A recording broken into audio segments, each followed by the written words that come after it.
What's up? I'm Charmian, and sitting next to me is Lauv! What's up? It's been a hot minute since you were here in Singapore. I know. Lots of things have changed, your hair included. So what have you been up to in the last 2 years?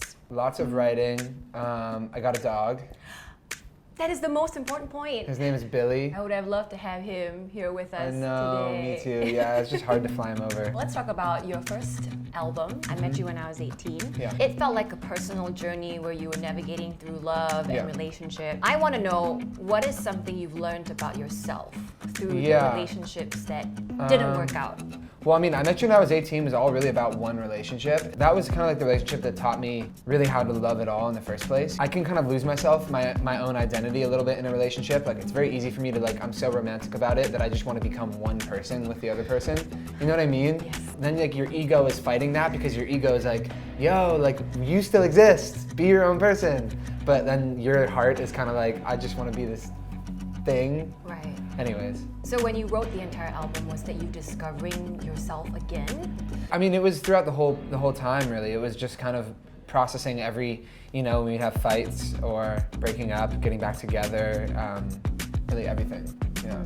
So I know that there are some songs in there that have stories that are not from your life. Like, I know the song Superhero was inspired by a fan who left a note in your little blue box that you used to carry on tour. Yeah. And his name is Martin. So can you tell us more about that story? Yeah, I mean, basically, I'd been, bringing the box on tour for almost 2 years or something. And I was like at home working on music, and I was just going through a bunch of the notes, and I found one that said, I met a superhero, I lost her, I want her back. So I was with my friends, and literally, like, within the next half hour, we had written the song. We were just like, let's write it. Damn. Like, I met a superhero. It was really cool. On to something more serious. You know, in our society, the men are conditioned to not talk about their feelings, not cry.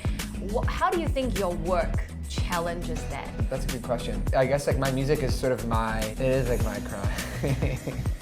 Your therapy? You know what I mean? Yeah, it's like the way I like feel like I can turn my feelings and everything that's going on inside of my entire body really into something that is like a communication of some sort. I also cry a lot, to be honest. I love that. I love men who can cry. No, but for the longest time I couldn't, but then I'm able to cry again, that's for sure. So I imagine you writing and sobbing at the same time. It's a mess, but yeah, I don't know. I just think it's important because I think like I kind of grew up like a lot of the time feeling like I was supposed to be more masculine, but I grew up with two sisters, and and like I'm super close to my mom. I'm a mama's boy, so I think naturally I have more feminine energy. You know what I mean? Yeah. But I always felt like sort of like I was supposed to be more of a man or something, quote unquote.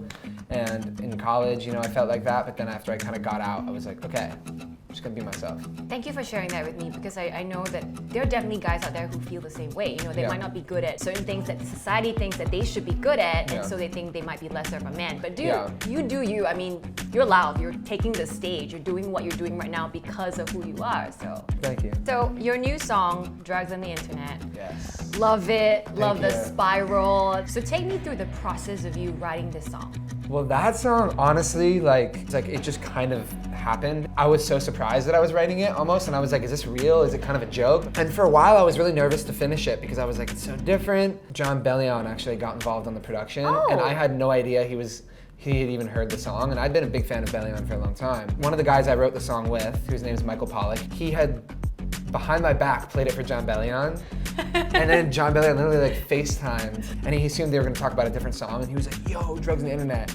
And then I got a chance to talk to John, and I was like, I was freaking out. And then he worked on it and helped me finish it, so yeah. Any exciting collabs? Because rumor has it that you really want to work with BTS. I do. Yeah, I've been making music with some of my friends. I mean, nothing I can talk about yet, but there'll definitely be some cool collabs. Okay, looking forward. Follow him, Lauv Songs, and you know what? Have a great show. Thank you so much. And the next time when you do drop the full album, we can't wait for you to come back. Yeah. All right, I'll see you then. Thank you. Thanks for watching.